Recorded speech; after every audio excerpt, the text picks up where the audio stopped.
રથયાત્રા ભચાઉના નવી મોટી ચિરઈ ખાતે પહોંચી। ગુજરાત તેમજ ભારતભરમાં રૂપાલાની વાણી વિલાસ બાદ રાજપૂત ક્ષત્રિય સમાજ દ્વારા દેશભરમાં વિરોધ નોંધાવ્યો છે, જેના ભાગે હવે ગામે ગામથી ઉમેદવારનો જાહેરમાં વિરોધ થઈ રહ્યો છે।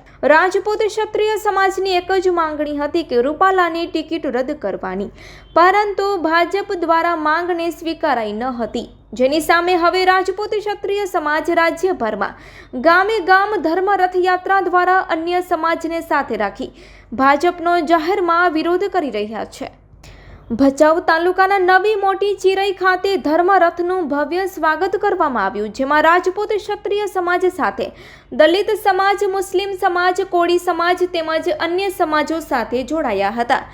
કચ્છ ગુજરાત રાજપૂત કરણી સેનાના અધ્યક્ષ શ્રી વીરભદ્રસિંહ જાડેજા, કચ્છ જિલ્લા રાજપૂત કરણી સેનાના પ્રમુખ માઘુભા જાડેજા, ભચાઉ તાલુકાના રાજપૂત કરણી સેનાના પ્રમુખ ભરતસિંહ એચ જાડેજા, ભચાઉ શહેર કરણી સેના પ્રમુખ લકીરાજસિંહ જાડેજા તથા મુસ્લિમ સમાજના ધર્મગુરુ અને આગેવાનો, દલિત સમાજ આગેવાનો, કોળી સમાજ આગેવાનો અને રાજપૂત ક્ષત્રિય સમાજના લોકો મોટી સંખ્યામાં ઉપસ્થિત રહ્યા હતા।